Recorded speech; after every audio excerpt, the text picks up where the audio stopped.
दंगे आज से नहीं है। अगर हम इसे अच्छे से जानना चाहते हैं तो हमें मणिपुर की हिस्ट्री, ज्योग्राफी और उसी के साथ साथ पॉलिटिक्स भी जाननी होगी। अगर हम बात करें मणिपुर की ज्योग्राफी की तो इससे एक बात साफ हो जाती है कि मणिपुर इंडिया के एक्सट्रीम नॉर्थ ईस्ट में स्थित है और इसका काफी बड़ा पार्ट म्यांमार के बॉर्डर से शेयर होता है। और इसी तरह मणिपुर की लैंड में भी दो मेजर हिस्से हैं, एक इम्फाल वैली और उसी के साथ माउंटेन रेंजेस भी। इम्फाल वैली मणिपुर की टोटल लैंड का सिर्फ 10% है, पर यहाँ की पॉपुलेशन वाइज यहाँ 60% तक मणिपुर के लोग रहते हैं। अगर हम बात करें माउंटेन रेंजेस की तो वहां पे 90% लैंड है, बट वहां पे 30 से 40% ही लोग रहते हैं। अगर हम बात करें तो इम्फाल वैली प्लेन लैंड पे है, जिसकी वजह से वहां पे फर्टाइल लैंड और कुछ बेसिक चीजें भी हैं, जैसे कि फूड, पीने का पानी, स्कूल, हॉस्पिटल्स जैसी कई चीजें इम्फाल वैली में है as compare to mountain ranges.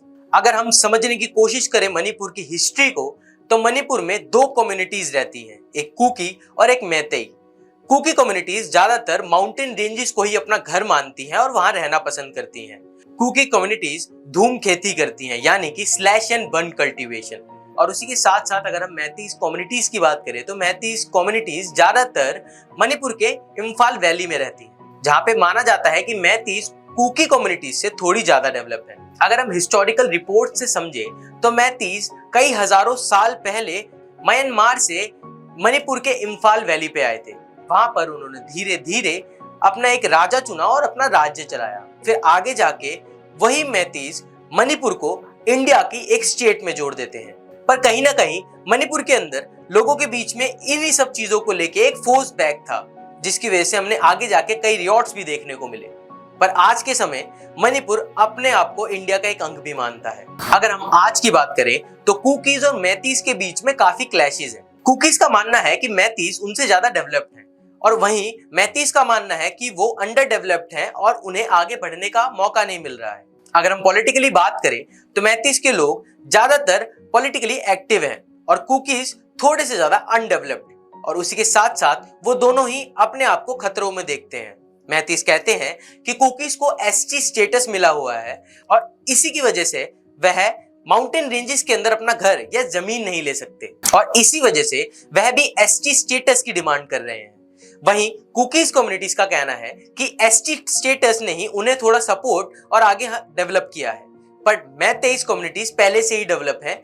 जिस तरह से उनके पास इम्फाल वैली में ज्यादा बेसिक नीड्स है, बट कुकीज के पास वहीं माउंटेन रेंजेस के अंदर सफरिंग भी। और इन्हीं सब चीजों को लेकर मणिपुर के लोग आपस में असहमत हैं, जो कि आगे जाके इन दंगों के रूप में बन जाता है। मणिपुर रियॉट्स, अगर हम बात करें मणिपुर रियॉट्स के बारे में तो अकॉर्डिंग टू द रिपोर्ट्स एक दिन कुछ मैतीस लोगों ने हाई कोर्ट का दरवाजा खटखटाया, जहां पे मणिपुर के हाई कोर्ट में उन्होंने अर्जी डाली कि उन्हें मैतीस को भी एसटी स्टेटस मिलना चाहिए। High Court justice MV Muralidharan ने एक बड़ा नोटिस शेयर किया सेंट्रल गवर्नमेंट की तरफ, जिसके अंदर लिखा गया था कि मैतीस कम्युनिटीज को भी एसटी का स्टेटस मिलना चाहिए।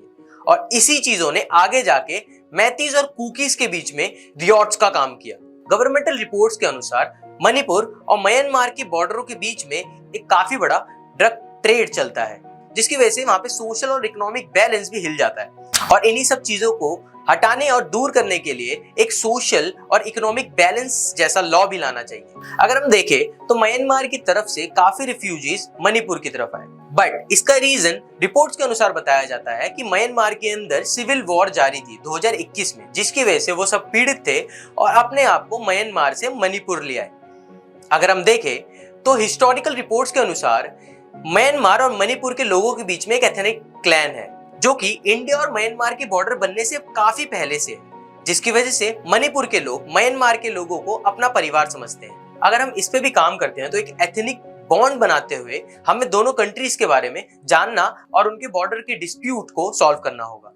रिपोर्ट्स के अनुसार कई कुकीज और मैतीस कम्युनिटीज के लोग ये मानते हैं कि बीरेन सिंह सरकार की झुकाव मैतीस कम्युनिटीज की तरफ कुछ ज्यादा है, और अगर हमें मणिपुर को पूरी तरह से जलने से बचाना है तो हमको कम्युनल एंगल को छोड़कर तो हमें एथनिकली और इक्वली काम करना होगा। और इन्हीं सब चीजों की वजह से आगे जाके सारे कम्युनल और मणिपुर के लोगों के बीच में बॉन्डिंग वापस आएगी। इस वीडियो में अभी इतना ही।